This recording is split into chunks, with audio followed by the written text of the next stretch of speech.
umugoroba mwiza kuri mwebwe mwese mukurikiye Prime TV. Ikiganiro ni 411 na none njyewe ni Princess Diana. Hanyuma uyu musore sinzi ibyo arimo.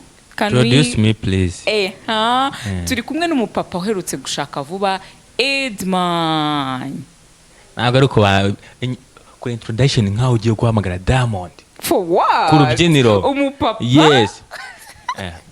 Ngiye kubwira ijambo rimwe. Alright, tubaye kazi rero mwese mukurikiye Prime TV by'umwihariko abakunzi b'ikiganiro 411. Nkuko rero mumaze kumenyera ko tubazanira byinshi cyane, package iremereye cyane. Uyu munsi tubafite byinshi cyane. Murabona ko dusa neza. Great. Turagaragara neza. Wabyemera byabyanka kuvuga ngo tugaragara neza my friend. Nengewe n'abadufitiye ishyari. Nta bantu badufitiye ishyari banagaragara neza kubera ko ngaragara neza kubera ko mu mutwe ho maze igihe mbivuga ni B-Saloon bakorera hari mu mujyi hafi na City Plaza muri floor 3. Inyubako yo bayita Ndaru. Hanyuma still ni muri Elegancia Shop bakorera hari muri Chic muri floor -2. Hanyuma umuryango wo ni B060. Abakobwa rwose barategura. Nanjye reka nshimire rero Umugani Fashion hano Sonatibe kuri Rompwe neza cyane. Uhita ubona icyapa cya Umugani Fashion kugira ngo bakorere made in Rwanda nziza cyane. Urabona ko nanjye nahinduye look kugira ngo ntangire kubereka ko dushobora gukunda iby'iwacu fast. Iby'aba papa Dana ari kuvuga ni rumors. Urumva? Ni rumors. Romazi yarazimenyereye, umunwa we waramunaniye nuko uvuga ngo ashaka kunsenya kubera ko nta cyizere yifitiye. Barabizi ko mvugisho kuri. Dushimire rero Dana aba bantu batuma dusa neza ndetse nabwe mubagane ushobora kuguringa Umugani Fashion, ushobora kuguringa Elegancia. Alright, go and just Elegancia. Yes, Dana, reka rero tushimira abantu bose bicaye badukurikiye ndetse tubabwire ngo murakoze cyane kuko tugiye kubagezaho byinshi tuba twabateguriye kuko nimwe tubategurira. Turabasuhuje abantu bazi ko bamurera hari undi muntu wabwiye tumusuhuje. Yitwa nde? Nagira unyibutsa yitwa nde? Hari umuntu waduvuze ngo tumuzamusuze mu kiganiro ndetse yicaye azi ko aka kanya tutegereje. Dusuhuze n'abantu bari mu mujyi wa Kigali, abantu badukurikiye kuri YouTube nabo tubabwire ngo yambo sana, habari zenu, muko safi, muko sawa, muko salama, n'abandi bantu bose bagiye gusenga nabo tubabwire ngo umugoroba mwiza turabasuhuje. N'uwo muntu bamwunyoherereze kugira ngo mpite mubona nawe tuze kumusuhuza. Oya rwose nawe ni umukunzi wa Kadasohoka. Ni benshi nukuri abo twahuye mwese ndabasuhuje. Turabasuhuje cyane, turabasuhuje. Hanyuma Edman, dufite ibintu byinshi umunsi byinshi pe. Byaba byiza dufasha akaruhuko tukagaruka. Uretse gato uyu muntu wacu umukunzi wacu nawe umumenya se? Yitwa Niyonkuru Bonheur, nawe reka tumubwire ngo ibihe byiza cyane turagusuhuje kandi tugushimire ko ukomeza gukurikira Prime TV by'umwihariko 411. Dana, kadufata akaruhuko gato cyane asigaye tuze tubagezaho amakuru twabateguriye. Ndi Edman na Princess Diana.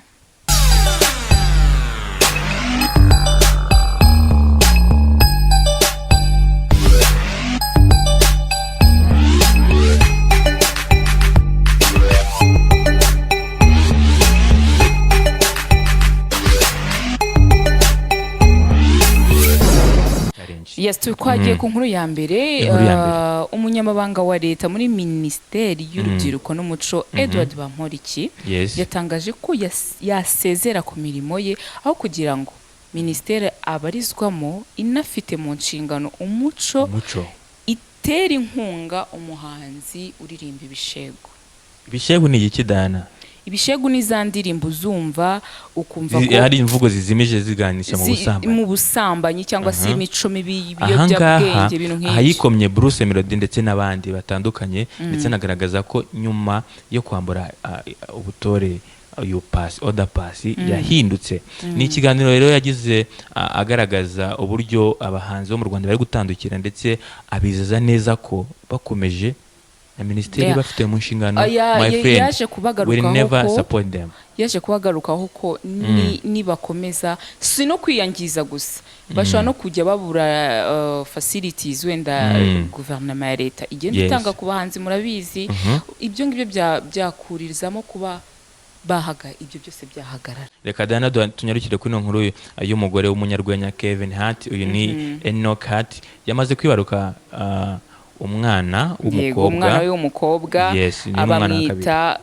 Kawori Mai Hart. Uyu nguyu rero aje ari umwana wa kabiri.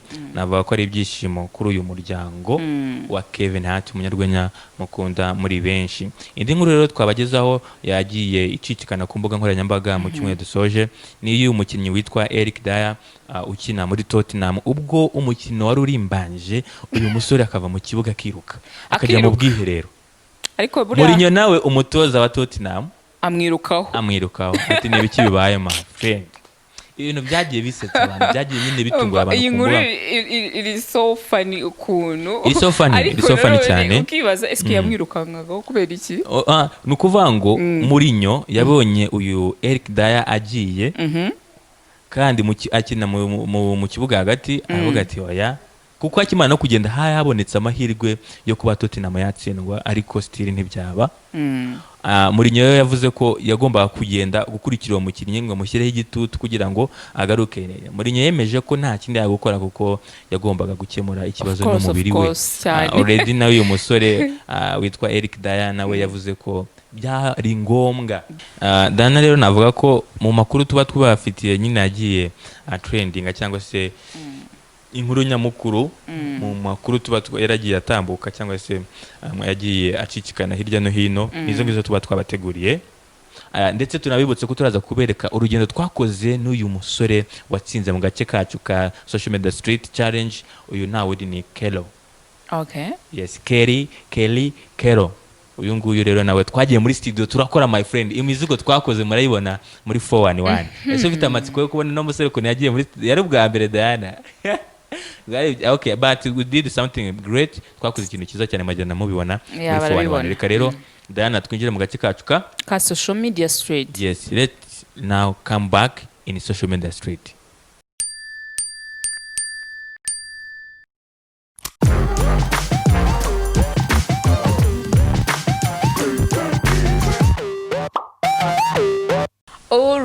Alright. Twagarutse muri Social Media Street. Uyu ni umunsi wanjye wa nyuma wo kuririmba Social Media Street. Akose My friend, uyu ni umunsi wanjye wa nyuma. Ni wongera kuyiririmba Social Media ekambiririmbe asi nembe haga. Begijwe Social Media Street. Yeah. Social Media Street. Yeah. My friend, ni wo bwa nyuma. Bye. Kero azajya afatiraho. Imana ishimwe ko habonetse umuntu nyine uririmba trap. Yeah. Kuko rwose go and find him on social media. Tuye kumugira umustar yo mutipe. Sibyo rata se. Uyu mupeti nako twagiye. Dana, video zacu rero ndashaka useka, ugaseka ndetse harira. Yakorera se Dana rira nubwo aba muteye inshinge. Dana ni icyuma. Twagiye Dana. Ariko umukobwa nurira by the way wanarira. Thank you. Yes, and usa neza cyane umunsi. Tujye kureba na video rero yacu ya mbere. Ngiyi hano uyu ni umunsi wo ku cyumweru. You can see it. Nayibonye turabyina. Abakizwa twagiye tujye gusirimba. Erega mana warantabaye. Ako iyo ndirimbo nanjye warayumvishe. Yes. Hano mbaye basirimbye. Reka turebe na video tugaruke mu kanya Dana. Yego.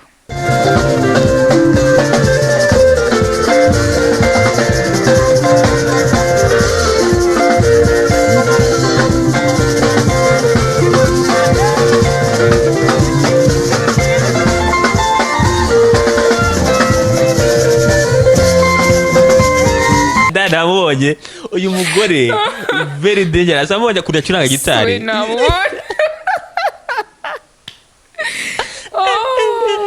Agada kuri ko sisigaye ngo niseko yawe pesi mbizi kuko urabona ari umuntu uri mu muri gucuranga ndimse nimagine ko Dana ugiye mu rusengero rwose yabaye umukizwa ari gucuranga gitari. Ndakishijwe abantu barabizi kazabara gutya. Ariko iyi gitari wabonye kunayiceka turebe no mudiho rero sasa. Urabona ngaha bari just bameze neza cyane. Reka noneho dukubite.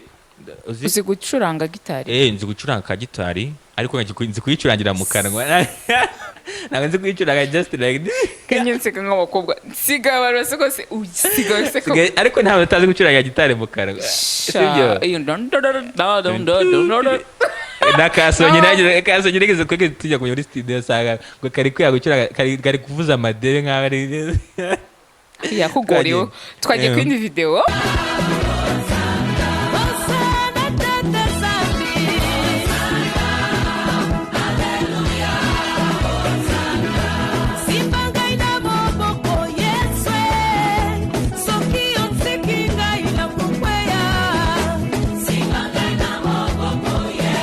arabyina akabyina kubera iki kubera kuba kiriho ari kuramya Imana kuba kiriho ariko Dani abandi bose ko bitonze nkabona no muntu yasaze baba usajibone araseka ako bundi ugiye rero yiguseka abantu bari kubyina gutyo banibaza yuri mu rusengero ubundi ba wicaye gutya uzabaze nukugenda mugakiza ukagaruka mugakiza n'uyu munsi ndiye niyo mpamvu abonye nanze meze gutya kugira ngo kugira oya nk'umuntu ugiye mu kwakira ubutumwa bw'Imana ntabwo wajya wambaye bya bindi nk'ibyo mwambaye sibyo urumva Dana ndakumva ariko how are you we are fine twese are you okay are you fine all right tujye kureba rero no video ebyiri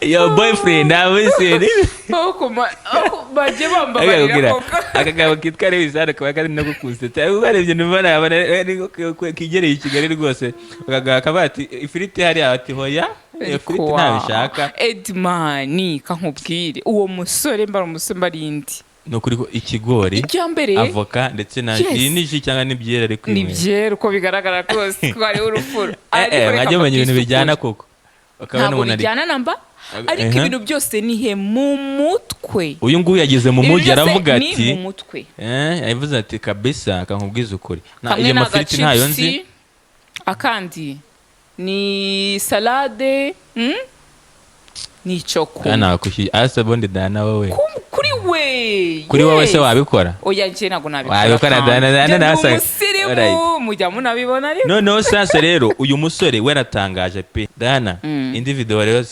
twibone urabona no mu mama rwose arabona uyu muntu n'umuzungu aziko abazungu bagira amafaranga ari kumusaba atariko wa mugabo we kukinde kuvugisha kuva kare cyane Edma ibyo binago byigeze bikubaho it's hard ntabwo byigeze bikubaho nase ngewe nagiye gusabira no situvuge ibyo gusaba ntabwo wagiye ubona biriya bintu bagira wowe kuko uturuka mu ntara warabibonye oya nawe ujya kubayo ko Edman wagiye kakubeshya twakoze tureba tunakoraho good ni ukuvuga ngo Dana uriya mama ari kumuvugisha ni ukuvuga ngo kuko still nawe uri gutambikana mu mujyi mbona ukuranga urabata ariko uramaze ko uhagaze nk'ipoto what is that change your behavior God forbid yes change your behavior for really God forbid dead body tureba kandi ka video Dana tukiri mu bintu byo kuvuga ngo abantu bo mu ntara ntago tubibasiye ahubwo no kuvuga ngo banza wiga aho ugiye niba korona irangiye cyangwa se bafunguye intara ukaza witura i Kigali ukaza usanga gukora amafuti it's not good banza wige aho ugiye bafunguye intara ariko ari abantu baza mu mujyi rwose batazi biva n'ibiri katwirebe tundi tuvideo nabwo tujya kugirana amasano n'aba bantu bacu turi kuvuga batamenyereye umujyi hande Diana ako mukobwa ubusa nkanjye babona ari wo mu ntara koko namwe murabizi reka turebe to video yego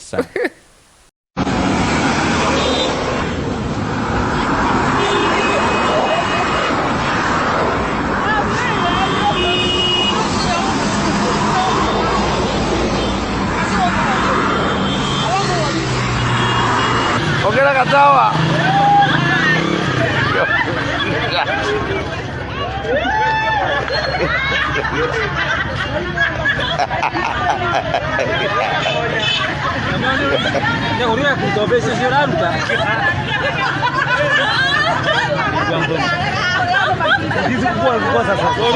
uyasha birababaje akatima birasekeje nukuri akangubwira Dana no abantu mu nanjye kangubwira neza uturutse mu nanjye nzamanza guha amasomo ebu ugeze mu Nyabugogo itonde gato kwambuka reba hirya reba hino ariko Dana baza kumenyera i Kigali Nyabugogo ntabwo kigutera ubwoba wowe reba n'umuntu uri kwirukanka hano ajya mugeza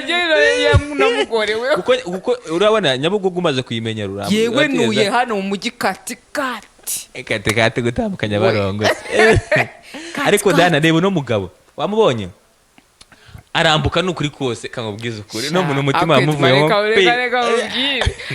nanjye cyakoze ntinya kwambuka n'abantu nanjye ariko ndabitinya reka let's be honest nanjye ntinya kwambuka nuko wenda Imana ngire neza nkagira akamodoka ariko naho ubundi ako kamodoka kiri mu ntekereza Imana izakaguye iyo nza kuba ngenda n'amaguru byari kuba ari ikibazo Imana izakaguye kuko ufite igitekerezo cyiza sebya ndayifite kubeshya niki ufite ngorofano twagiye Dana karame uyu muntu abonye kunambuka ndamubonye ariko noneho reka tugaruke kuri uriya uri kwibhosesha sabune mu by'ukuri avuye mu mujyi karahumura kari akantu nubwo wavuye hehe nubwo wavuye mu ntara ya hehe wayoberwa isabune gera mu mujyi ubaze wiga Dana ntabwo washatse kurya intuza kugira ngo akusema direka kunsebya mane oya n'urugendo kwimagine utanga hore wise bose songi n'abandi kare wese nakanyamugi ahubwo vuga songi ashaka kuba aradiye intuza korogate agira ngo ni uyu mugabo this guy is not serious aya masabune my friend munayarebe aya masabune ntabwo ni aya masabune ari liquid urumva Dana ni amasukano ushaka gukaraba ntabwo ari kunywa cyangwa se kwiborosa my friend urumva impumuro ukanga n'abanywa sanitizer nabo uriya ukurikira agahumuro hanyuma urabyageze mu kanwa noneho rero ikintu cyanangaje reba ukuntu yakomeje agira nkaho atamvishe ko ari isabune mu kanwa guys please abantu turabizi ko ari abantu batureba bari mu ntara wa mugani wa Edman mujye mwitonda cyane hari ikintu bavuga ngo ikigabo cy'igisambo cyabariraga inyama ku mugozi ikigabo cy'igisambo cyabariraga inyama ku mugozi Dana Edman yes man alright reka turebe video rero sasa rero asigaye nawe mwirebere ese ibintu bikubaho ese byakubayeho ushaka kuba utari umugabo ariko bikubaho ubuzima ku munsi ku wundi Dana nawe se byambaye Edman byambaye inshuro nyinshi cyane I don't know let us see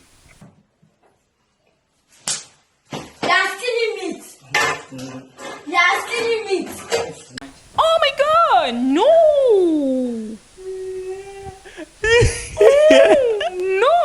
ariko bya mwana kanguze se ni gutya Dana I can beat her up imagine uyu nguyu bayari oya umugabo we ntago byashoboka ashaka kubyara akana ari brother wanjye kuko umugabo we azikunda kano kana kamubwiye ngo stop stealing me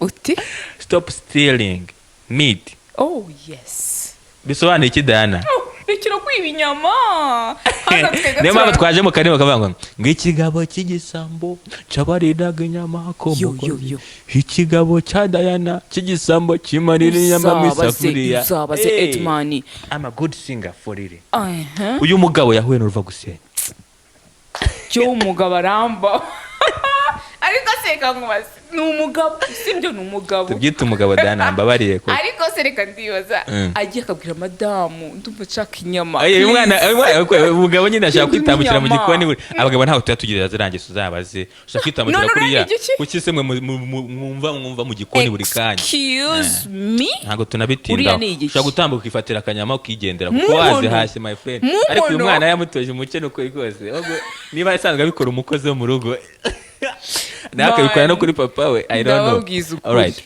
abantu b'igitsina gabo ni abantu tuzi ko bagomba baba bihagazeho bakenera yuko ibiryo nyine babasavinga ako aragenda agakora mu nkono Dana indi video yacu reka sibyo mbabaye urababaye dukomeze nta kibazo yes reka tunyarikire kuri no video yacu navuga ko ari ya nyuma Yego. tuyigire ya nyuma cyangwa tubereka n'akandi kamwe reka tuyigire ya nyuma ako tusakabereka next next Diana reka tuba twereka ino video wereke Edman if I say Kanyama, Mr. Kanyama, the gentleman in the series have you ever seen the guy like me? Mujye mungura kara kaboko no myenda agomba no kwikura for it. Mr. Kanyama, have you seen the gentleman my friend? All right Diana, iyo nkubwiye ngo the gentleman nibi ngibi nabikora tugiye kureba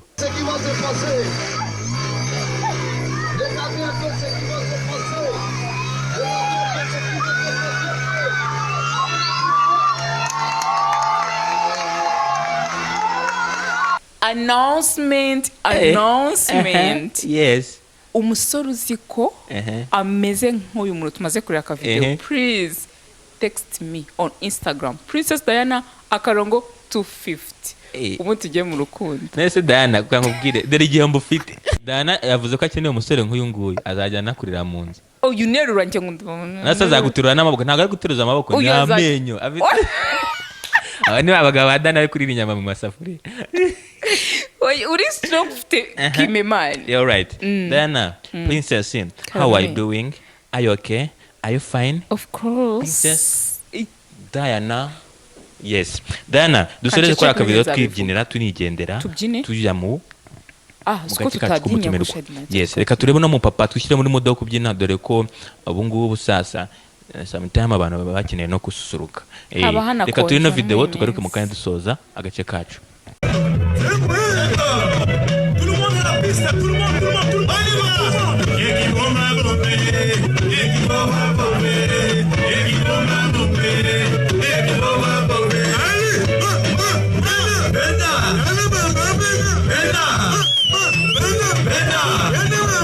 Diana, ariko no musaza aragaceka akaziki akamanuka reka tubabwire ngo agace kacu ka social media street tugasoreje ahanga.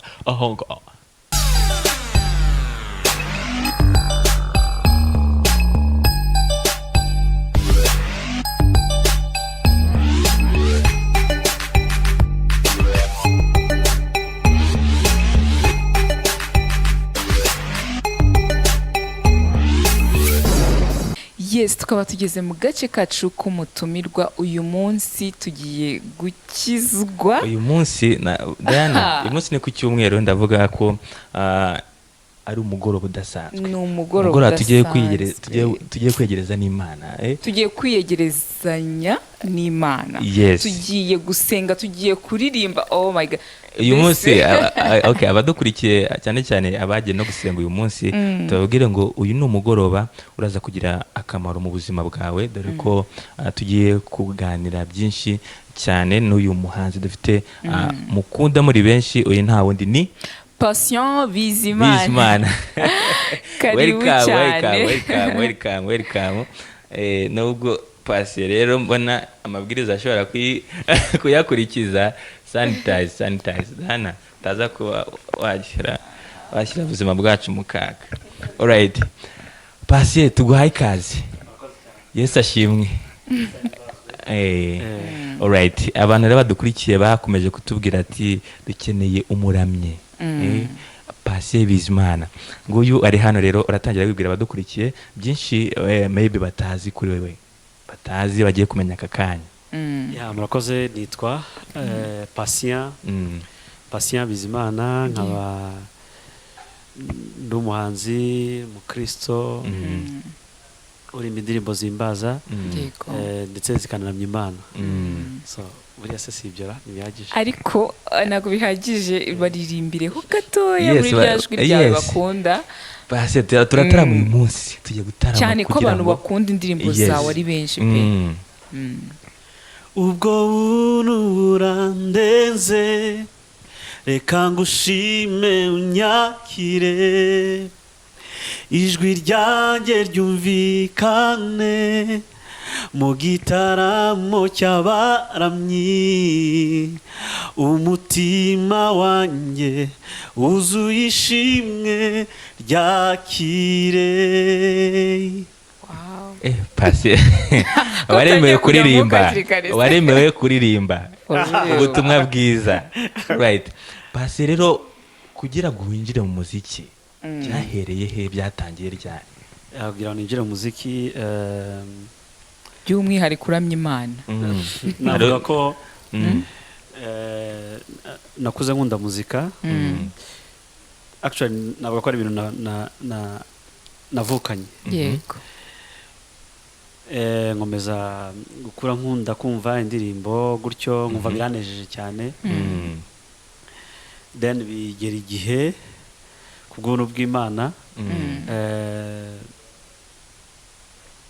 niga mu wa gatanu primaire nibwo mushuti wanjye twiganaga yampaye invitation yo kujya gusenga kuri church muri restoration. Hanyuma ngezeyo numva ntabwo nshobora kuhava, numva kabisa niwo mwanya wanjye ngomba kuba ndimo.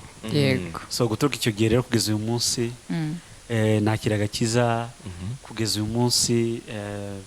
Navuga ko kuva mu 2000 kugeza uyu munsi mbese nibwo natangiye kuririmba guhagarara imbere y'abantu, kuko icyo gihe natangiye kuririmba muri korali y'abana yandi ikunda kuririmba kuri cyane cyane mu minsi mikuru, kuri Christmas, ibintu nk'ibyo ngibyo. Ariko nanone dutangira kurepetera ku byuma, nkamenya kugendera kuri beat. Yego.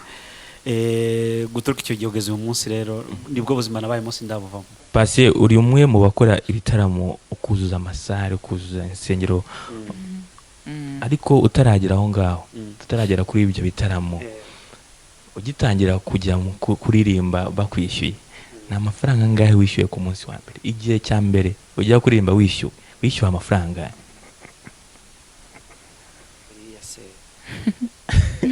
ugira ngo buriya se nanabyibuka ko iby'amafaranga twabitekerezaga nyuma, twabaga turukurira ngo batwemerere. Iyo igihembo baguhaye sasa wibuka mu muziki uvuga ati iyo niyo igihembo nakuye mu muziki bwa mbere, cyangwa se niyo amafaranga nahawe mu muziki kuko naririmbye kubera impano yanjye? Amafaranga numva nibuka, amafaranga numva nibuka rwose ya mbere ngo yari 5. Hari ryari? Ni nyine ni mu 2000, mu 2002 na kabiri, mu 2003 aho ngaho. Hanyuma twavuze amagambo menshi ariko abantu ubu bari gutekereza waririmbye ibitaramo bawe ubu ngubu ntabwo biri kuba cyane, cyangwa se kuririmbira abakunzi bawe. Hari abantu bakunze iriya ndirimbo menye neza, wayibaririmbiraho? Tujya mu mwuka, tugiye gutarama guys. Menye neza kwisi nakitanga kirengeje ubuntu n'imbabazi wangiriye, nzaturi wawe iteka ryose. Buzi by'urukundo. Noneho rero reka tunyarukire kuri izi ndirimbo. Ikimenyetso ni indirimbo umaze igihe gito usohoye. Iyi ndirimbo yo yisangize kuba dukurikiye message yayo ndetse n'ubutumwa washaka kubagenera. Ikimenyetso ni indirimbo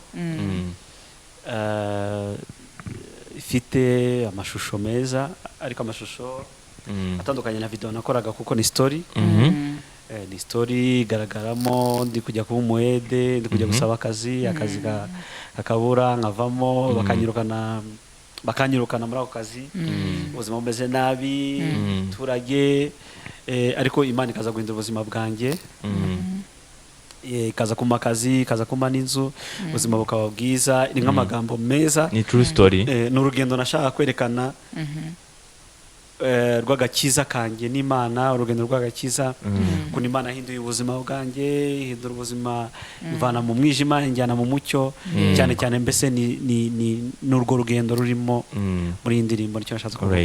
Naho iyi ngiyi nayo wafatanije na Tom Munyaneza, yitwa Shirimpumu. Shirimpumu ni indirimbo ya vuba, yeje ubundi icyumweru gishize. nibwo twashize hanze ni true story y'ubuzima bwa Tom Munyaneza. Yakuze ari imfubyi, adafite se na nyina, Imana iza kumurera.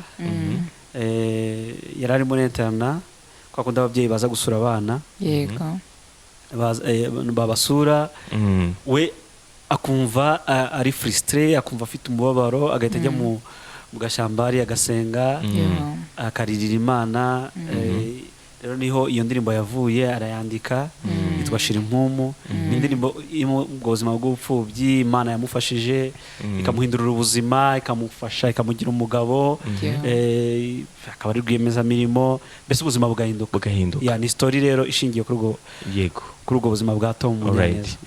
Pasi rero ntabwo tukurekura aka kanya kuko muri aka gace kacu dufite n'akandi gace karimo imbere aho tugiye kubazanya utubazo, wowe na Diana, yamwita Diana na Pasi. ubu ngubu tugiye kubabaza utubazo duke cyane, hasigaye Diana tukajya twarekura Pasi. nta kibazo rwose.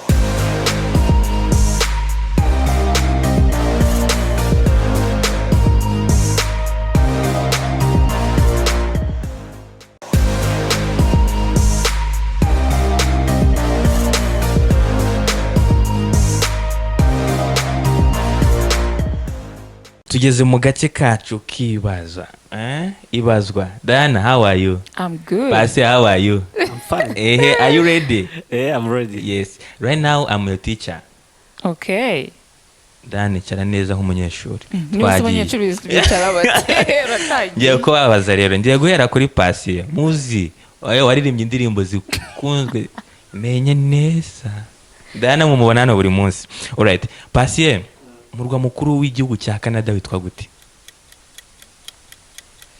Murwa mukuru wa Canada? To be honest, simbizi. Alright. Diana. Man, Uretse gatoya. Diana.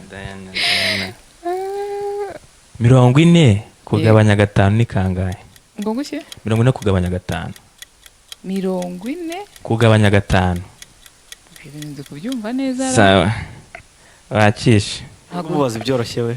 Ntago yakishe. Diana. Ni 6. Sawa, wakishe Diana. Wakishe foriri wakishe Diana. Ni 7. Sawa, ugiye kunywa amazi. Twagiye.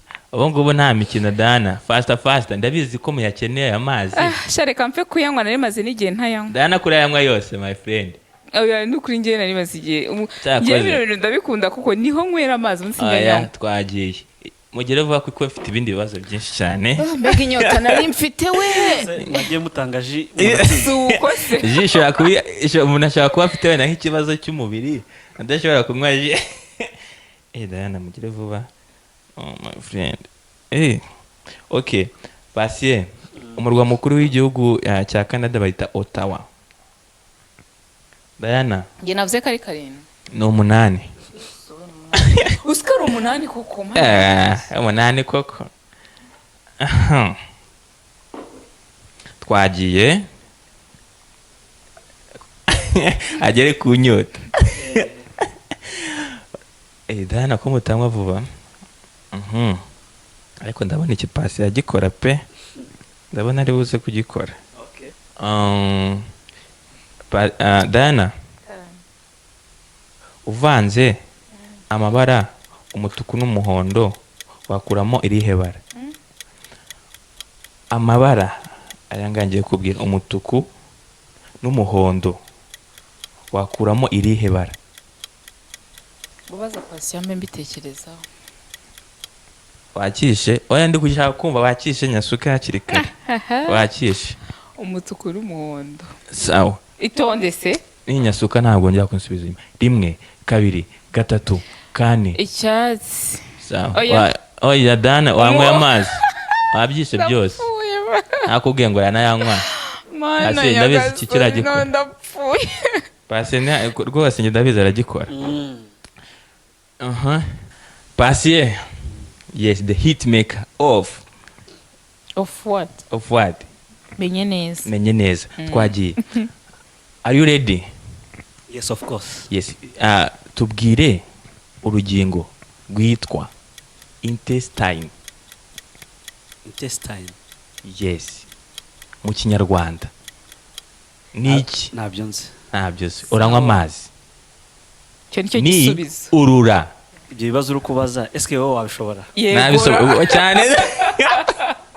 Ngende mwarimu. Pasi ataranayamaramu. Ibyo bibazo uri kubaza. Kuko yakishe ndamwongeza ndi. Tukubajije wabishobora. Ntabishobora. Ngende pasi ndi kugenda make. Danamara amazi. Kuko mwarimu hano uko ashaka. Pasi aho ngaho turarabye gusubiza ikindi kibazo wayamazemo. Twagiye. Bana ndakufurira banjye none kuko nigere. Ino kamera nirebe kuri Diana hano bareba ko nari kunywa amazi yabyishe. Habe no kugerageza Diana. Hari urundi bihano biranatandukanye. Urumva hari kugerageza ariko wowe ukavuga ibintu bitanahuye. Ntabwo bishoboka. Kanywa amazi rwose imbeho ufite seyo. Aha. Kandebe. Twahereye kuri Pasi, tugeze kuri Diana, tugiye guhera kuri Pasi. Pasi iki ngiki siragikora.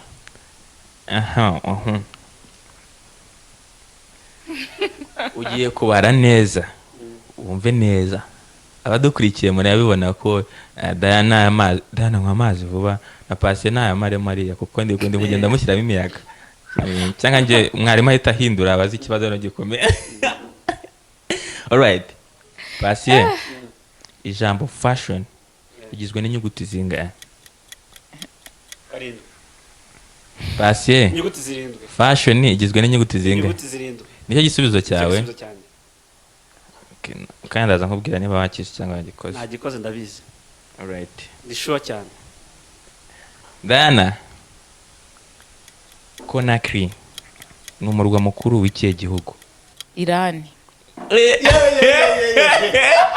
Yeah. Oh. Wize he Diana? Ntuhavuge. Ye baba we. Nywa amazi vuba. Yesu ndapfuye nukuri kuri. Gira vuba Diana, gira vuba Diana. Fast. Akadimana no kubona ukuntu naje nambaye ubuzi. Kanyagushyikirize rwose. Pasi nagufashe kuko namukangire ku kici. Ako Pasi ntago ari kumaramo amazi. Ara yamaramo. Ara tugiye kujya ku kintu. Natsinze umeze nkawe. Wagikoze. Sure. Yagikoze. Naho Conakry ni umurwa mukuru wa Guinea. Nge kankubwiza ukuri twagiye. Sigaye bingahe? 2 Sawa. Okay. Twagiye. Pasi banze yamaremo na Diana yamaremo. Nose ndamaramo ndikutsinda. Niki sira gitsinda? Kimwe rubatsinze byose. Pasi yabitsinze byose. Ariko man, je uransekeje rwose. Iran. Guinea siko navuze. Amazi ari kuvuba Diana. Kiranyebuze kugira ngo nyine museke. Aya kanegereze Pasi amazi neza kuko ndabizi. Aya ngaya nayo barayanywa. Amaseka ashize. Rero kigiye kubaza nawe niba uzi ko cyakunanira. Nago nkebaza rwose nzi ko cyananira. Okay. Diana, kuri ugotomera amazi, ugotomera nako ntuzi. Base utarana yamaramo. Fast. Mark. Shira mwandi mazi. Bubaza mani, bubaza ngende umva ntameze neza. Lewis.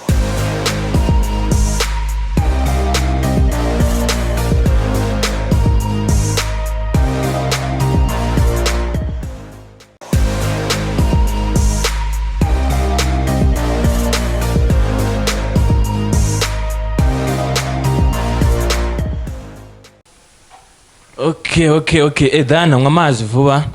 Drink. Yeah.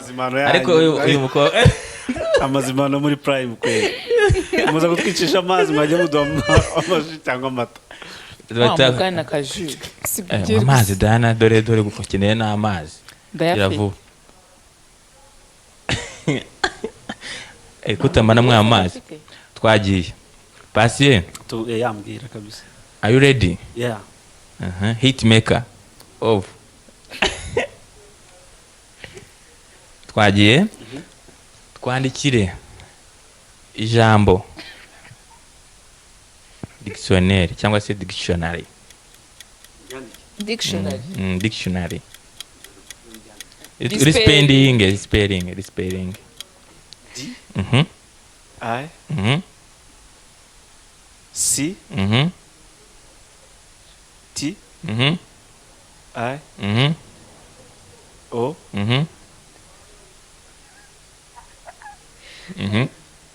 N A R Y. All right. Congratulations. Ari jambo rimwe nifuza kukubwira. You are clever. Twagiye. Thank you. Tubwira itariki. Urumva ukwezi umurwayi wa mbere wa corona virus yabonekeye mu Rwanda cyangwa yagaragaye mu Rwanda. Great. Umurwayi wa mbere wa corona yagaragaye ku itariki 15 z'ukwezi kwa gatatu. All right. Are you sure? 14. Sari ikibazo bagikopesha. Ndasebye. Uzi impamvu? Iki ntabwo bagishobora. Nukuri kw'Imana. Uzise capacity. Umurwayi wa nukuri kw'Imana. Nase yari wowe se. Yari wowe se. Nibwo babitangaje ariko. Umurwayi wa mbere yagaragaye kuri 14, 15 abanyeshuri barataha. Niho mise mbyuka kuko dufite abanyeshuri. Okay, twangiye. Yeah. Ariko ayo mazi y'amaremo ne kamwe gusukoze kamwe.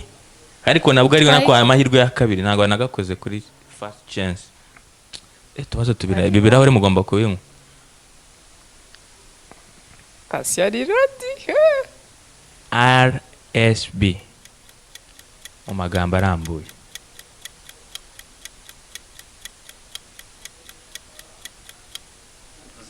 RSB.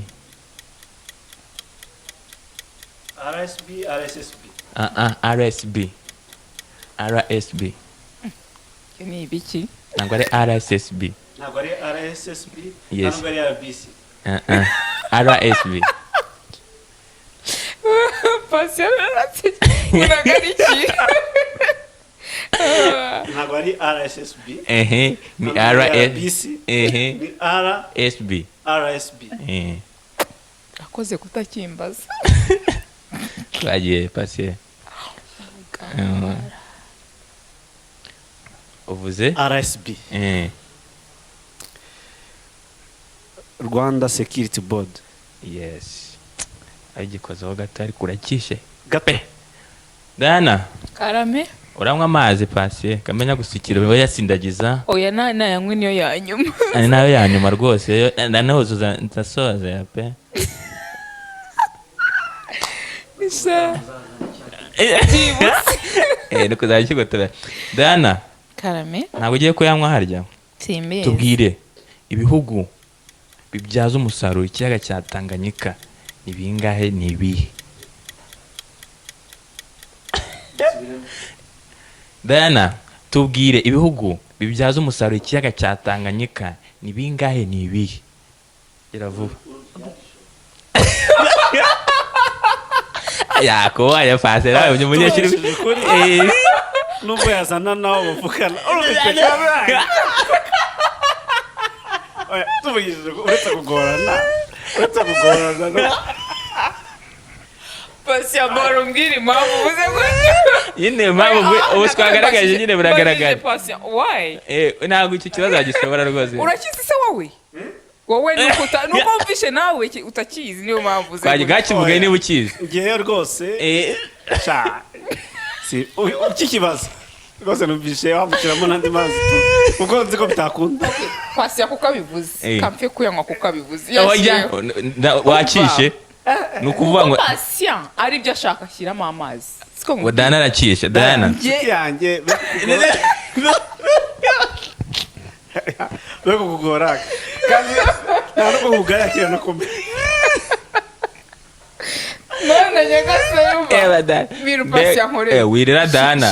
Wirira kuko naguhana kuko ibintu byo amazi. Kandi tunagotomera. Yarasebeje. None se wagishoboye ntago bishoboka. Inshuti yanjye ntibyakunda. Ntago bakibikire undi wenda kambe babwire quality Patient no kuvuga ngo RSB ni Rwanda Standard Board. Diana, naho ubundi ibyo bihugu ni ibihugu bine harimo Congo, Uburundi, Tanzania, Zambia. Nande kubitekereza nyine nanze kugisubiza nyine ko amazi munywa amazi kugira dusoze aka gace kacu. Ibyifuzo byawe. Cheers. Okay, thank you. Ogira abana batera sanitize na Diana. Wagiye ku ishuri. Are you sure? Iki kibazo cya nyuma ntago nyishe kuko sinigeze ngisubiza mwabibonye. Ntago wishima ngaho yanywa amazi ni bashatse. Ni uvuze ngo sinagishobora. Ntago agishobora. Umuvugira aho gira utumwanya gutekereza. Uri gutekereza ugatekereza kandi nzi kutagishobora. Hari ibindi bibazo? Byarangiye no anga ya nyuma. Ko kundi bibazo gusa. All right. Diana marama amazi. Yes.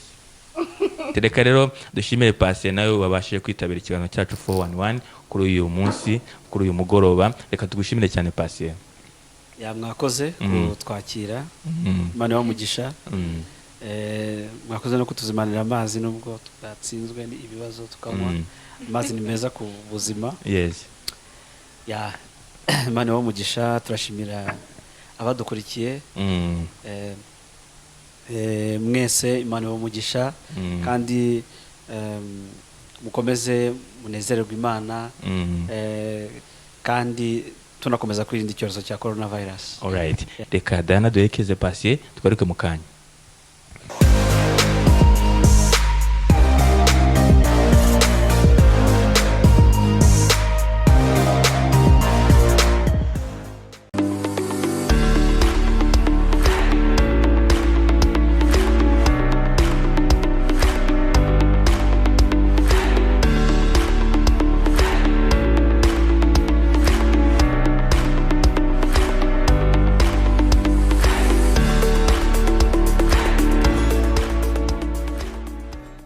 Yes, tugeze mu gace kacu ka business rero aho Diana tugenda duhura n'ama company atandukanye ndetse na business zitandukanye mu mujyi wa Kigali gusa ahantu hose turahagera. Cyane rwose. Uyu munsi rero tubafitiye special guest muri business. Hari abantu benshi cyane bibaza iki kigo cyitwa Star Times ibyo gikora serivisi zitanga bakora iki.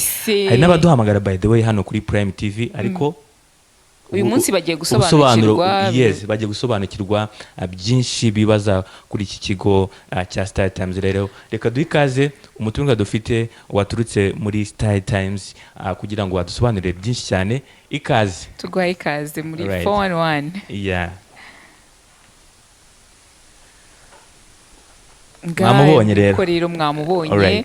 Uyu nguyu ni uje kubasobanurira ibibazo by'amatsiko mwamufite kuri Star Times. Tugwaye ikaze mu kiganiro 411. Murakoze. Mutabazi John Baptist. Abandi umukozi wa Star Times. Abashinzwe gucuruza sora buryo bw'umwihariko. Ukuvuga ngo wenda uvuze nka titire cyangwa ibyo umuntu abashinzwe. Sora Sales Supervisor. Yes. Abanishimira yo kuza hano iwanyu muri studio za Prime TV. Musanzwe muri abafatanyabikorwa bacu. Yes. Mudufasha gucuruza. Advertisement, marketing. Yes. Kwamamaza ibikorwa byacu. Bifite ibintu byinshi. Star Times ni company maze igihe mu Rwanda. Yes. Yatangiye imaze imyaka 13. 13 mu gihugu cy'u Rwanda cyangwa se kandi ikorera muri Afrika hose. Ariko agiye mu bindi bihugu itangira hano iwacu. Yagura amarembo. Yes. Ya muri Tanzania, Kenya, Uganda, South Sudan, Burundi, Congo. Hafi East Africa yose ibihugu duturanye. South Africa, Zambia, Ethiopia, Nigeria. Ibihugu byinshi byo muri Afrika. Star Times ikoramo. Yes. Company ikomeye ifite ububasha. Alright, rero reka dutangire by'umwihariko duherewe uvuze ko uturutse muri Star Times. Dusobanure kuri service mutanga muri rusange. Star Times itanga izihe service kugira abadukurikiye bamenye imva n'imvano y'ibikorwa byo muri Star Times. Itangira yatangiye igurisha amadekoderi. Yego. Iza no byacayagurisha. Iza kuva ku madekodere igera ku televiziyo. Dufite ubwoko butandukanye bwo mu televiziyo ari smart, ari digital. tugurisha amantene. Yes. Antene parabolique cyangwa z'ibisahane. Na antene neza z'utwuma. Tukagira n'iminara hirya no hino mu gihugu. Iminara idufasha kugira ngo dusakaze amashusho y'izo channel zacu. Tukagurisha n'amasheni. Amasheni mu buryo butandukanye. Yes. Bitewe n'icyo umuntu ashaka kuri iyo package cyangwa kuri iyo bouquet. Hari amafaranga atanga, amafaranga ari mu byiciro. Yes. Amasheni ariho televiziyo zitandukanye, haba izacu hano mu Rwanda zose, haba televiziyo mpuzamahanga, zaba iz'imikino, zaba iz'amakuru, zaba iz'imyidagaduro. Yes. Zose usanga kuri channels, kuri bouquet zacu. Yes. Reka rero tunyarikire kuri gahunda ya Sora, ariyo ngingo nyamukuru tugiye kwibandaho muri uyu mugoroba. Dusobanurire iyo Sora, iyo gahunda iteye gute kugira ngo abadukurikiye nabo abataba bari gucikwa nayo mahirwe wenda Star Times barakoze cyane. Star Times tugurisha Sora z'ubwoko butatu butandukanye. Tuzigurisha mu gihugu hose. Yego. Dufite abakozi bari mu ntara babishinzwe, tukagera bari ku rwego rw'akarere, tukagera nawe twita nk'abakoranabushake agents mu bucuruzi bwacu, ariko tubaha commission, tubaha amafaranga ku gicuruzo aba yakoze, abafiteho pourcentage. Ku mukiriya rero ushaka kugira ngo ave mu kizima, ashaka kugira ngo agabanye ibiciro by'umuriro, kuko Sora zirahendutse. Yishyize ku nzu yawe imaraho igihe kirekire, igakoresha urumuri rw'izuba. Byumvikana yuko mu gihe runaka ushobora kuyishyura, icyo kiguzi kikarangira, ugakomeza gusa ubona iyo serivisi ivuye ku rumuri rw'izuba. Wenda bishobora gutandukana na rundi rumuri tubona rundi, ushobora guhoraho ugasanga wenda ibiciro biragize. Ariko ushaka Sora yo twita Sora S100, iba ifite amatara 4, ikagira battery, ikagira televiziyo smart, ifite pouce cyangwa inch cyangwa ubugari bwa 24, tukaguha antenne parabolique gisahane, tukaguha amasheni 108. Iyo ni package, ni nayo mu Rwanda arimo. Televiziyo zose zo mu Rwanda zirimo. Icyo gihe wishyura amafaranga 49,000 yifata buguzi. Promotion kabisa. Noneho kabirarangiye cyangwa ugenda wishyura. Ubundi wishyura mu myaka 3. No kuvuga ngo n'amezi 36. Ukajya wishyura 19,800 ku kwezi. Ariko bwo harimo bamuhaye TV, bamuhaye amacano, ayo macano barayishyura, agura abonoma, bikubiye muri kiriya giciro. Bikubiyemo hariya. No kuvuga ngo yo ntabwo avaho. Aho rero for free buri gihe 100. Ariko watubwiye yuko ikoreshwa n'imirasire y'izuba. Mu gihe cy'imvura bigenda bite? Mu gihe cy'imvura bigenda bite nibyo ni ikibazo cyiza. Ariko zira panos cyangwa mu Kinyarwanda umuntu abyita panos, hari ibateri bari hejuru y'inzu rifata imirasire y'izuba. Ikururira imirasire y'izuba rikohereza muri bateri. Hari umugozi uva kuri ya bati cyangwa kuri ya pano hejuru y'inzu, ikaza igakonekita muri bateri bihari ku gikuta cy'inzu ibiri mu nzu ndani. Yego. Iyo bateri rero niyo ifite ikoranabuhanga. Irihindura ya mirasire y'izuba ikava nk'amashanyarazi atanga urumuri. Yego. No kuvuga ngo iyo tuyicometseho nk'ubu ngubu wenda kuva mu gitondo kugeza nk'aya masaha ibirimo charging, ariko ibika ikintu umuntu yakwita nk'amashanyarazi, imirasire y'izuba ibika umuriro. No kuvuga ngo izuba neza kurenga yaza kuba yastotse, ufite umuriro uhagije muri yo, none isigara itanga urumuri kuri televiziyo no kuri ya matara ari mu nzu. No kuvuga umuntu westaye iyo system cyangwa se westaye iyo Sora ntabwo ashobora kujya mu kizima.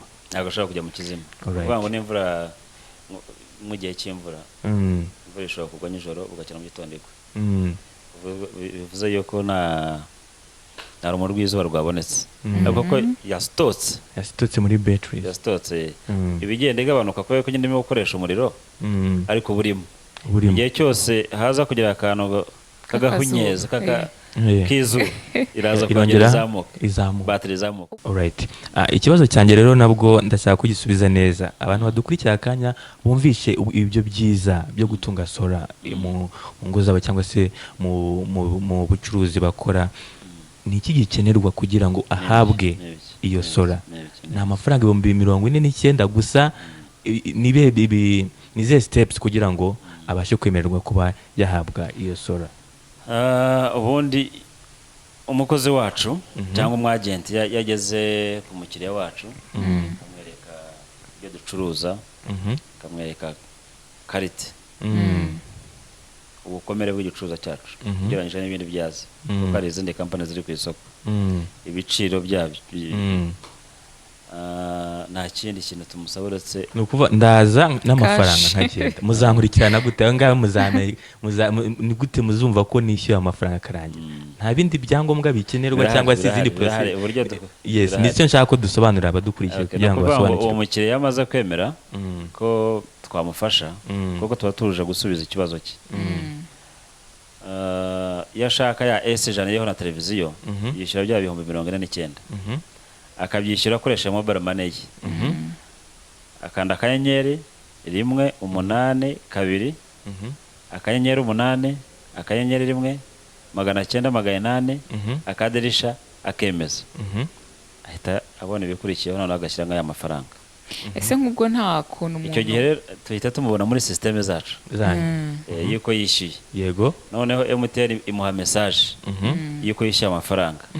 Iyo message arayitwoherereza kuri telefone zacu zisanzwe ku bakozi bacu babishinzwe bari kumufasha. Noneho tugahita tureba kuri konti zacu ko amafaranga yahageze. Iyo dusanze yahageze tumutwara igikoresho, kuvuga ngo igikoresho yaguze, yaba televiziyo haba yasora, delivery cyangwa kugemura ibyo bikoresho mu rugo, ni ibyacu ntago tumucaginga, ni ubuntu. Bitewe n'icyo yaguze rero twebwe tubishyira mu modoka aho ari hose mu gihugu, tukabimutwarira. Noneho kubyestara installation ni iyacu, turabyikorera. Abatekinisiye ni abacu, ntacyo tumwicuza, tukabikora tugasiga bicanye tukagenda. Ariko yagize wenda ikintu ashaka kongera gusobanuza cyangwa ashaka yagize ikibazo wenda tuhavuye, iyo twakwita nka after sale service, uvuga ngo service dushobora kumuha ariko nyuma y'uko twamugurishije yaguze igikoresho cyacu. Yego. Hari equipe dufite nanone ishinzwe after sale service.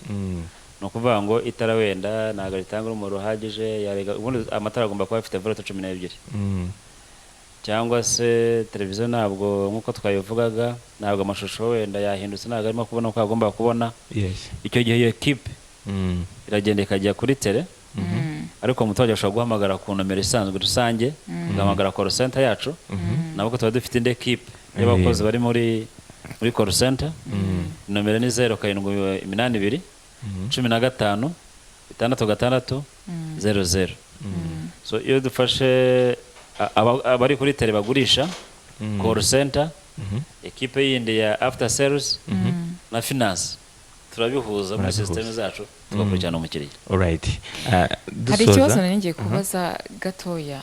Wavuze ko abantu bashobora kwishyura mu byiciro, nta kuntu umuntu ashaka kugenda atishyuye akazabura? Ni ikibazo cyiza, cyangwa se umuntu ashobora kwibaza ati ntabwo ashobora kwishyura makeya akayitwara, kuko muyisize ngo mukigendera kandi ari kure. Ibikoresho byacu byose biba bifite serial number, so n'amavuga ngo umubare w'ibanga uriho. Umubare w'ibanga rero uri muri system zacu z'ikoranabuhanga, nitwe tuyiha uruhushya kugira ngo icane cyangwa izime. Alright. Ashobora kuyitwara n'igira icyo mumarira. Abumvise ko yatanga 49 agahita heza, agahita heza cyangwa akambuka wenda nk'igihugu duturanye, akayijyana ati ndagenda wenda njye hakurya y'ikivu cyangwa ncoka hariya, bitiboroka ikabimfabuza, ntacyo bishobora kumufasha. Ariko nagira ngo wenda niba hakiri iminota dushishikariza abantu bafite companies zindi zikora nk'ibyacu, ariko abenshi bajyaga barangura hanze. Ubu dufite igicuruzo gishyashya cyo twita Solar S50. Ni solar ihendutse ugereranyije n'ibindi, kandi hano mu gihugu dufite stock ihagije. ukuvuga ngo abandi bacuruzi bajyaga hanze bajya kuzikura mu Bushinwa cyangwa bakazikura Dubai batwegera muri Star Times cyangwa baduha contact zabo ushobora kuvuga nomero yanjye ujye gushaka kumeneka 0782 49 25 20. nta kindi dukora na MOU ibi koresha ashaka ni 1000 se ni 500 magana ngahe tukamushyiramo discount yego ku buryo nawe ashobora kujya ku isoko agacuruza nta kindi tugakorana ushaka kugira ngo rero abantu babyitabire. Yes, uyu rero ntaturutse muri Star Times urumva ko bafite ibyiza byinshi cyane. Dusoza ari ikintu wabwira abadukurikiye? No gushimira Prime TV. Najyaga mbakurikirana service zanyu. Harimo na filime zagasobanuye. Nibwira ko abanyarwanda benshi bakurikirana Prime TV bamaze kuyimenya. Bashishikariza rero kugira ngo bazakurikirane neza kino kiganiro. Kandi inomero twagiye dutanga za telefone. Yego barazibona. Bazazitaga amatwi bakazumva icyo ari cyo cyose tavugiye aha ngaha. Bazaduhamagara bakatubaza yaba iyanjye natanze cyangwa yaba ire ya rusange. Yego. Ahandi nuko turahari kugira ngo tunoze serivisi zacu. Yego. Byashoboka yuko wenda hari utuntu byanze bikunze yuko itanga serivisi nagabura mu tuntu tutanoze. Yego. Cyangwa abantu bumva yuko twadukosora. Batugira inama rero turi tayari. Yego. Yes, reka rero tuherekeze umutumirwa businessman hano asigaye twe tuza tubasezera. Reka tugushimire cyane kandi tukwifurize ibyiza ndetse n'abumvise serivisi mutanga Sora bahari kugira ngo babahe ibintu byiza cyane nayo mashene Diana nanjye ndagenda nyifata turaza kugura. Reka tugarike mu kanda cyari Edman na Princess Diana.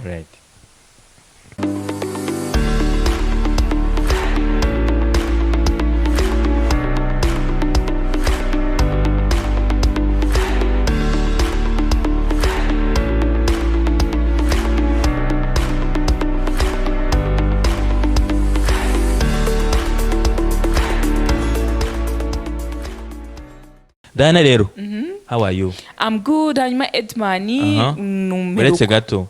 Oye wambabare nka. Uretse gato Diana. Amazi yarameze gute? Ako Diana, wajya ujya mu ishuri kiga ukatekereza ibintu. Exhausted. Wanywe amazi wagize uti ibibazo byose wabyishe. Patient nawe yabyishe.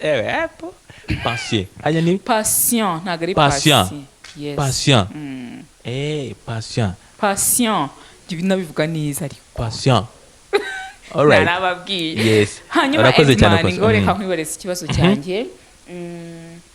Wambwiye yuko mwagiye muri studio wa mwana wa Social Media Street. Yaratsinze watsinze. Naho tuvuga ibihwa my friend. Ndakuremera kandi nkakuremera neza cyane. Nkakuremera isi yose kabibona. Ageza abayemera. Urumva? Nago mubitiranye ibintu nk'ibi ngibi. Ibintu biri seriye. Prime TV never lie. So, how was it? How was it? Let's have a look. Social Media Street.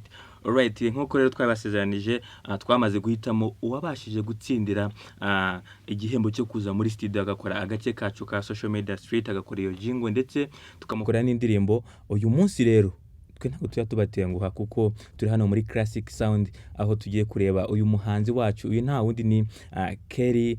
Uyu nguyu niwe rero wagize ute watsindiye igihembo cyangwa se aya mahirwe yo kuza muri Classic Studio Classic Sound kugira ngo akore iyo challenge aturi codinga ndetse anakora indirimbo ye. Uyu munsi rero nkuko mubibona turi muri studio. Uyu muhanzi wacu turamutegereje tugiye kureba imiririmbire ye namwe muragenda mubiha amaso ku buryo ubona ko icyo tuvuze Prime TV turabaremera kandi koko nibyo ntuze kujya kure. Rero reka turebe no muhanzi uko agiye kwitwara muri studio ikiza kuvamo. Ndabizi muzakunda iyo ndirimbo, ndabizi muzakunda ako gace ka Social Media Street iyo jingo. Ntuze kujya kure. Amazina yanjye banyita Kenny Ruhumuriza. Ndi umwana wa 6 mu bana 6. Navutse mfite inzozi zo kuzaba nyine umuhanzi. Numvaga nkunda trap bya danje, nakundaga abagenzi banje uko babikora, ariko ngiye nta bushobozi nari mfite mu rugo, nabo nago bari bafite ayo mahirwe ko banjyana studio. Ariko nyine sinacika intege, ndakomeza nkazajya mfata indirimba gake gake ndeba ko biza kuvamo. Niyo kugira amahirwe nza kubona kuri Prime TV bashyizeho amarushanwa ya Social Media Street Challenge. tubifashijwemo na Edman. Niko nagerageje ntazi ko biri bugende, nta cyizere nari nifitiye, ndagerageza ndandika akavasi gatoya ndarikodinga mpfa kohereza natanabyitayeho. Ngiye kubona mbona next week barambwiye ati nawe uri mu bantu bari kwiyamamaza tugwaye nimero 6. Nibyo byishimo, twarishimye mu rugo tutanatsinze, kuba gusa tugaragaye ijwi ryanjye ryumvikanye kuri televiziyo turishima. Okay, turakomeza turatora, dukurikira ukuntu byari biri kugenda bigenda. Tugiye tubona next week ku cyumweru w'ikindi mu kiganiro batangaje umuntu watsinze. Tugiye twumva ati ni nimero 6, yari nimero yanjye. Ninjye wari watsinze, narabyishimiye, umuryango wose, inshuti, namwe murabizi ukuntu byari bimeze. Okay, ubwo niho inzozi zanjye zari zitangiye. Nyine ubu ngubu tugiye kwinjira studio dushutinga indirimbo yanjye ya mbere. Nanjye sinzi ukuntu bimeze, sinzi ukuntu kujya muri studio bimeze, ubwoba bwo ndabufite, ariko icyizere cyo kirahari ko tugiye kubikora. Kandi nimungirire icyizere ntabwo nanjye nzabatenguha. Izo nizo nzozi zanjye nari mfite. Social Media Street Challenge Prime TV iri kubimfashamo, ndabasezeranya ko nidukorana neza bizarya.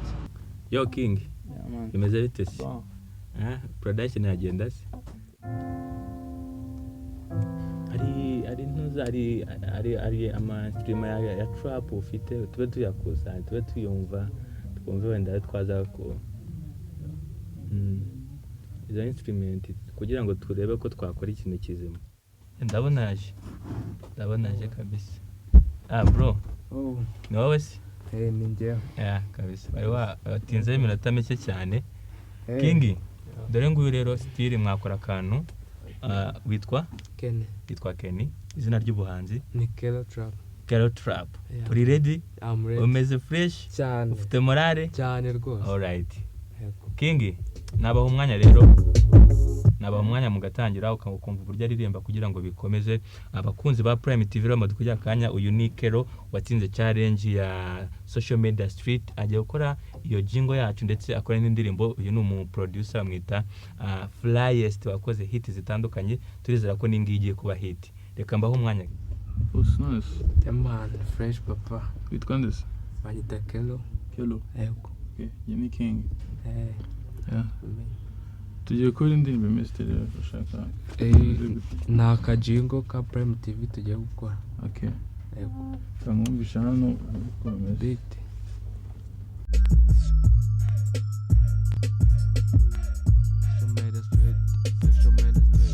Social Media Street is on the 411. Social Media Street on the sorry bro. Umura. Ile kule tu. Social Media Street is on the 411.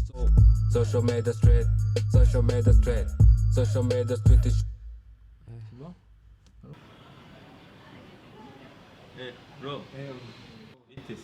Byameze gute se? Bwari ubwoba bwinshi. Indirimbo urayikoze? Indirimbo irabaye. Studio kwinjiramo bwa mbere, gukora indirimbo bwa mbere wabyakiriye gute, byagenze bite? Byari neza, ariko nyine nari mfite ubwoba ko byari ubwa mbere.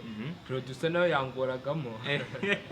Ariko nyine byabaye. Social Media Street yakozwe, n'indirimbo yanjye banyemereye nayo yakozwe. Tugiye gukora amahiti. Amahiti dore uyu mugabara.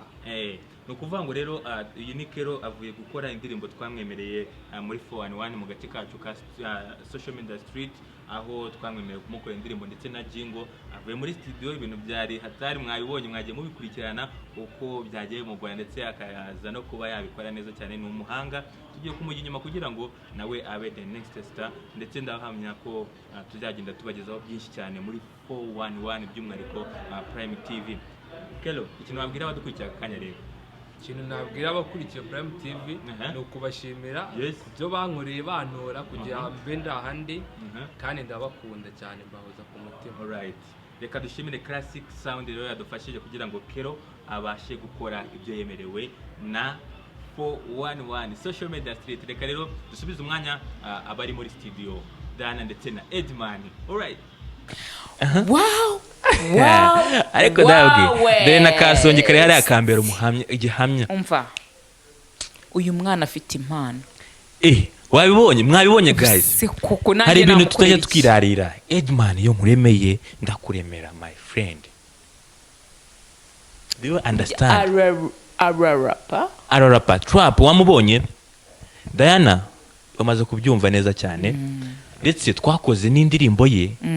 Indirimbo ye mu minsi mike murasanga kuri YouTube no ku maradiyo magenda muyumva. Tuyumvaho gato cyane nayo nkwereke ko namwijeje ko akora agace ka social media street.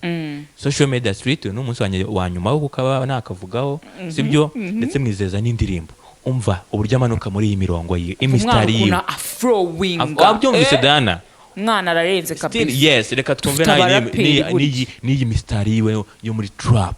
Ubuzima tubamo dukora byinshi duharanira gutera imbere bigashimwa na bamwe abandi bakadufata nka zakajuga shira amavi hasi save yumva bayo Imana niyo rugira ifite ubugira dushoboza mu byo dukora tukanga tugakora zagana tukazongwa n'iyi duniya street never go I don't care you won't but believe me God can save ya nkora iki ukora iki mu mutwe n'ibihuda bana we rw'abakobwa bose bigize amakwini kari mu mutwe mbona lama slay queen abahungu nabo bigira batine kandi mu mutwe mbona lama slay king inyamara guca bugufi mu rubyiruko.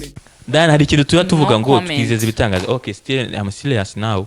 Ni ibintu twakoze turi serie ndetse nshimire na team ya Prime TV yadufashije kugira ngo iyi video ize ibereke apana kuva ngo umwana twamwereje muri studio ngo aragenda ajya wenyine bamukorera ibintu atazi twaduhari kuva kuri A kugeza kuri Z kuri Z Prime TV yari hari mu gindiri bitarasoka nyine gusa nayo izasohoka igisigaye ni YouTube igisigaye no kwishyira kuri YouTube ndetse umuhanzi wanjye Kelo urumva tugomba guschedulinga tukavuga ngo uyu muhanzi wa trap bari gusohora ibiki kugira ngo tumenye igihe nyacyo cyo kwisohora for iri ndirimbo imeze neza yararangiye. Reka turebe ko uyu mwana azavamo Riderman w'ejo hazaza cyangwa se abawushana ba Betray mwitege kuko nje baza niyo cyangwa se Jay Polly. Yes, Dana rero reka tunashimira no studio Classic Sound yabashije kudufasha muri iki gikorwa ndetse tunashimire Flyest Music cyangwa se King producer King nawe tumushimire cyane kuko ibi byose mwabonye byabereye hari muri Classic Sound.